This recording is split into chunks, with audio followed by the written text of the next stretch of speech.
Welcome to Certified Training Solutions free webinar. The topic today is the Department of Transportation rule changes that will be effective January 1st, 2018. My name is Lisa Bradley, and I will be your presenter for this short webinar.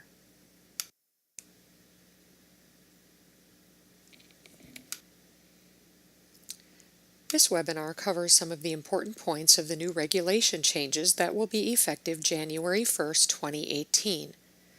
The webinar is intended for the following audience: breath alcohol technicians, screening test technicians, specimen collectors, or any folks in the drug testing business, and DERs. MROs, substance abuse professionals, and others in the industry will also find this information valuable. The changes affect the rules in 49 CFR Part 40. CFR, of course, stands for Code of Federal Regulations. It is strongly recommended that you read the full new changes to the regulations at the link on this page. Please feel free to pause the webinar now, click or save the link, and make sure to read this later. Rule changes effective January 1st, 2018 start with the addition of 4 new semi-synthetic opioids to the DOT drug testing panel. These are oxycodone, oxymorphone, hydrocodone, and hydromorphone. In addition, the rules are no longer calling this drug category opiates. Rather, they are changing the term in the regulations to opioids. Another change is that there will be no more blind specimen testing required for laboratories and employers. The definition of prescription must now be consistent with the Controlled Substances Act, or CSA. And here's another link we suggest you follow or copy and paste and read it later. The DOT's short policy change notice is here at this web address. So depending on your current policy at your company, you may need to do some wording changes regarding the changes they're making to the regulations. Starting January 1st, the new custody and control form will be in effect. Because of the addition of the new opioids in the test panel and the expiration of the previously approved form, the CCF is being changed starting January 1st. However, you may continue to use the current or old CCF without any problems through June 30th of 2018. So from January 1st until June 30th, you may use either the old form or the new form. However, if you use the old CCF after June 30th, 2018, you will have to complete a memorandum for record, as this will be considered a correctable flaw if you use it after June 30th. So best practice will simply be to dispose of any old CCFs on June 30th to make sure you're only using the new form. Otherwise, you'll have to fill out a memorandum or affidavit to correct that error and keep the test from being canceled. Laboratories will begin sending their customers the new CCF starting on or after January 1st. However, they may ask you to use up your old supply until depleted, just as a cost-saving measure, or up until June of 2018. And here's another link. There's a short little note from the DOT on this link regarding using the new CCF, and it provides guidance on using the old versus the new. Again, please copy or jot this down and make sure to read this notice later. More rule changes effective January 1st. They are removing MDEA as a confirmatory test analyte from the existing drug testing panel. And no, I'm not even going to attempt to pronounce the 30-letter word that MDEA stands for. But they are also adding MDA, another long word, as an initial test analyte.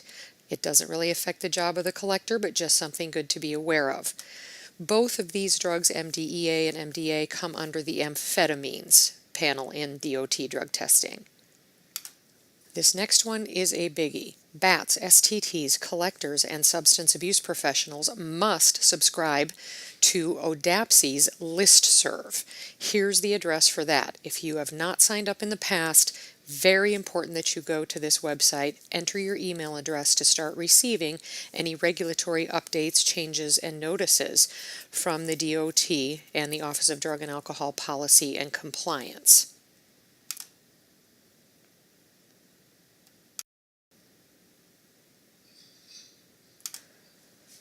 Starting January 1st, the rules are adding 4 new fatal flaws to drug testing, and here they are, along with the previous. So there are now 7 fatal flaws in the drug testing world.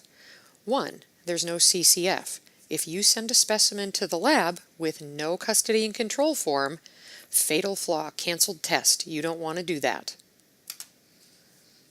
Number 2, in cases where you collected a specimen and there is no specimen submitted to the lab with the CCF, fatal flaw, canceled test, error correction training for you. Make sure not to do this one either.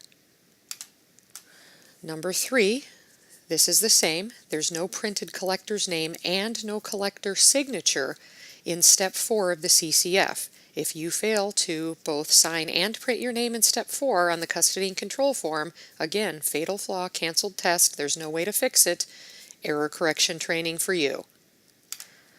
Number 4 is a new flaw that's being added January 1st. If 2 separate collections are performed using one CCF, fatal flaw, canceled test.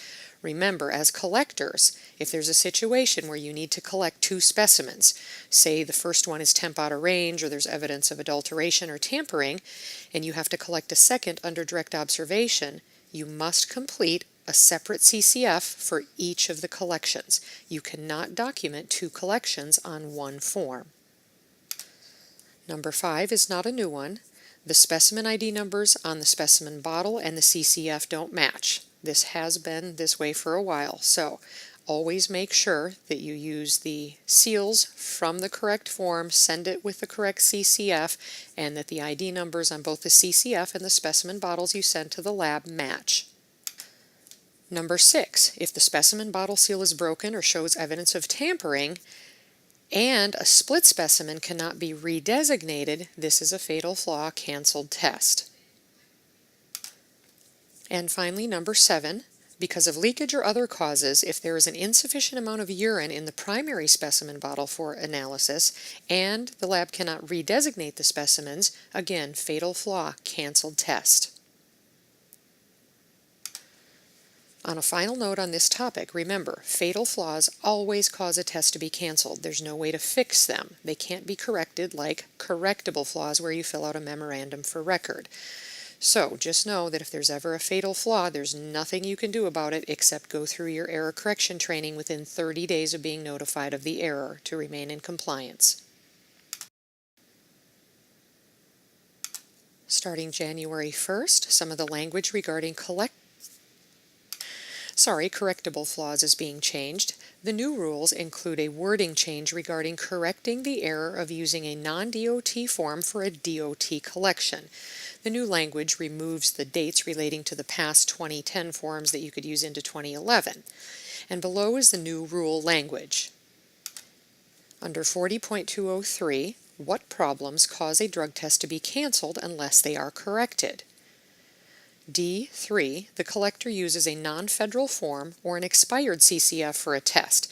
This flaw may be corrected through the procedure set forth in 40.205B2, provided that the collection testing process has been conducted in accordance with the procedures in this part in an HHS accredited laboratory.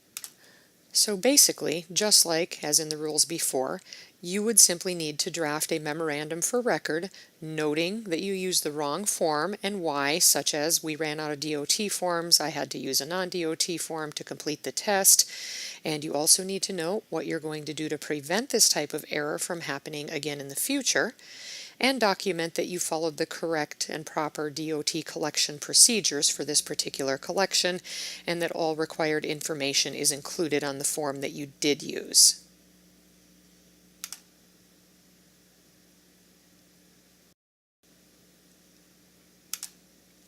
Also starting January 1st, in cases of an insufficient specimen on the first attempt and where a second collection under direct observation is required, say that you got an insufficient on the first one, for example, that was blue, tampered with, temp out of range if it was enough to get a fair temperature reading, but then you're unable to collect the second specimen due to shy bladder issues, collectors are now directed to discard the first specimen.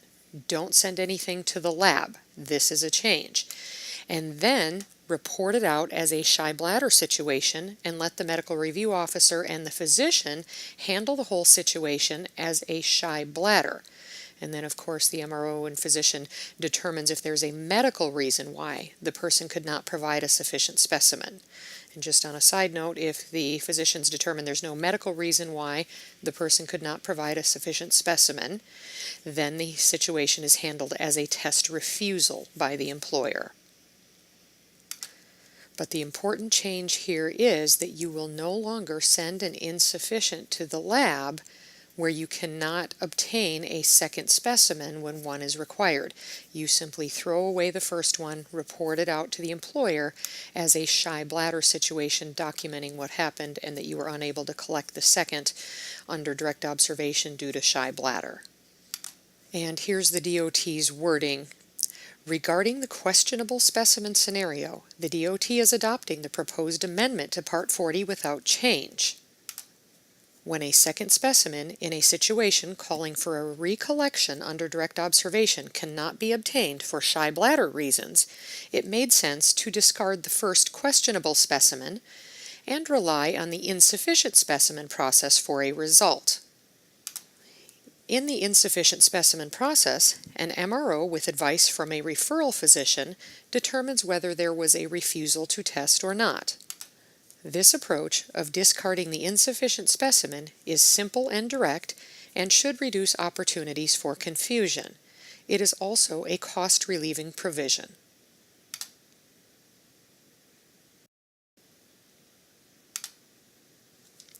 The rules also include a technical amendment noting that the U.S. Coast Guard is a DOT agency for drug testing only, not for alcohol testing.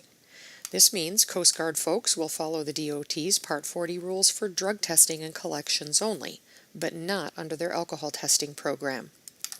The new January 1st rules reaffirm that only urine specimens are allowed at this time for DOT drug testing under the Part 40 rules.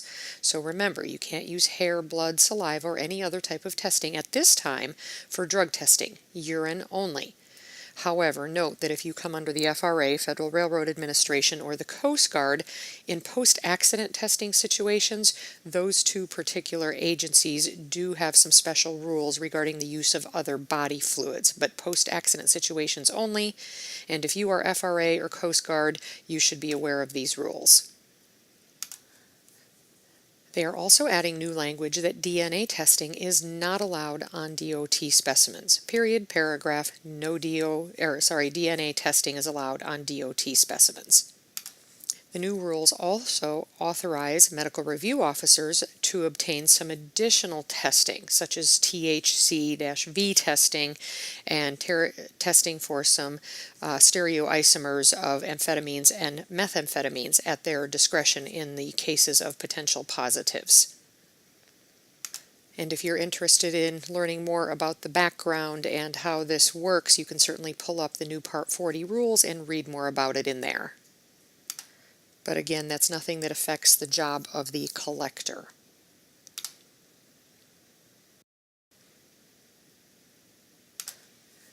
Starting January 1st, the new rules will allow employers and alcohol technicians the ability to use an approved device as soon as NHTSA approves it. NHTSA is the National Highway Traffic Safety Administration, who is charged with approving alcohol screening devices and evidential breath testers and putting them on the CPL or conforming products list. Instead of having to wait for a new CPL to be published, DOT will now allow you to start using these new approved devices as soon as they're approved, and they're going to put it on the ODAPSI web page. So you can check the ODAPSI web page instead of having to wait for a new publication, because there's no regular time period for publishing those CPLs. So this is good news and will allow you to start using any newly approved devices pretty much as soon as they're approved if you want to buy the latest, greatest thing on the market.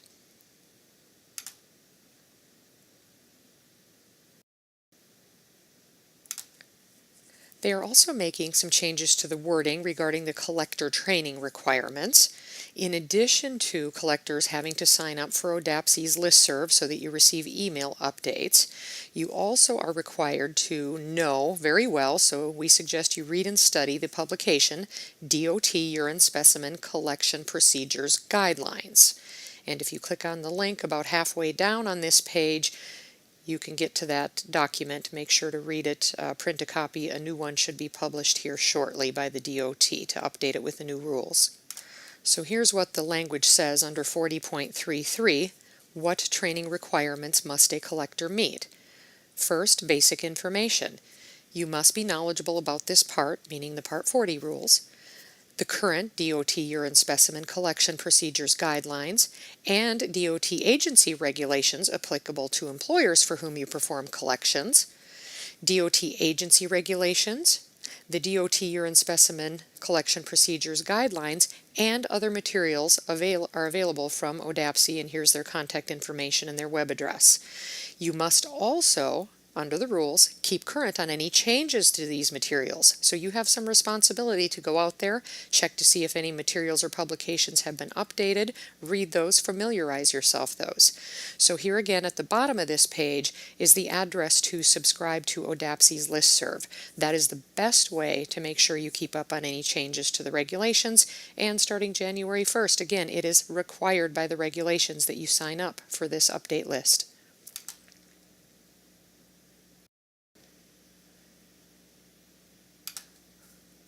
Language is also being added that will not allow a medical review officer to question a prescribing physician's prescription for an employee, even if the MRO does not agree with the amount or dosage of the prescription drug prescribed. The new rules also confirm that marijuana is a Schedule I drug, and under no circumstances is a state medical marijuana prescription a valid reason for a positive marijuana test under the DOT rules. Remember, the DOT rules are federal. State laws regarding medical marijuana do not trump federal rules. So a positive is a positive is a positive for marijuana. If a DOT employee tests positive for marijuana, it's a positive under the federal rules, even if he or she may have a medical marijuana prescription for that in their state.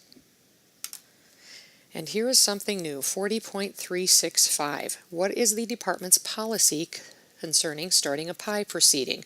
A PI, of course, if you're in the industry, you should know is a public interest exclusion. It's an action that the DOT can take against a person that is not good. Okay, so you can read more about a PI if you don't know that, either in any of our training courses or by pulling up the DOT rules. But here's what it says. For any service agent falsely representing that the service agent or its activities is approved or certified by the Department of Transportation or a DOT agency. Such representation includes, but is not limited to, the use of a Department of Transportation or DOT agency logo, title, or emblem. This means that no person or entity may use DOT logos, emblems, etc. in their marketing or claim to be DOT approved or DOT certified or anything of the sort. This came about because there are several entities and folks out there that are claiming to be DOT certified. When you go through DOT specimen collector training, for example, you are not DOT certified because the DOT does not certify anyone. The DOT requires the training, but then they leave it up to private organizations like Certified Training Solutions and others to provide the required training. So you can't claim that you're DOT certified or DOT approved, nor should you use DOT logos, emblems, things like that to mislead your customers, say as a collection site by putting the DOT logo on your website saying that we are a DOT collection site or DOT approved or DOT certified collection site. Not allowed. And it is now what I will call a payable offense. That's serious stuff. So that's a good addition to the new regulations.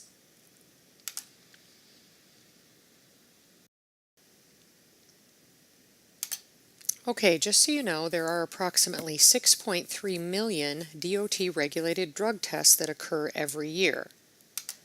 And in making these rule changes, the DOT had to kind of do a cost analysis, and it is projected that $1,938,600 more costs will be incurred. This is for the addition of the 4 semi-synthetic opioid drugs and the performance test samples that labs will have to do. Plus $3,780,000 is projected for additional medical review officer costs. So this comes to a total increase in projected costs of $5,718,600. However, there's a cost savings they anticipate from eliminating blind specimen testing of $1,298,016. So therefore, the net cost impact of the new rules under the new proposal would be 4.4 million and something. So definitely an increased costs involved with these rule changes, which of course those costs are probably in some way or another going to be passed on to employers, the companies that hire and employ these safety sensitive workers that have to have these drug tests every year under the federal rules. So this is the end of our webinar. We hope that you found this information valuable and enjoyed it. Certified Training Solutions is always happy to assist our customers with their training needs, so please keep us in mind and visit us on the web at www.certifiedtrainingsolutions.com. If you'd like to reach us, you may call us at 307-640-5859 or email admin@certifiedtrainingsolutions.com. Please remember that we offer a variety of online training courses, including breath alcohol technician training, DOT specimen collector training, and train the trainer for both of those things, screening test technician or STT training, as well as train the trainer for STT, DER or designated employer representative training, a variety of supervisor training courses such as reasonable suspicion training, post-accident determination training, drug-free workplace training, and much more. And we also sell a variety of drug and alcohol testing supplies, including DOT-approved evidential breath testers and screening devices. So if there's anything else we can do for you, please let us know. And again, thank you for watching this webinar.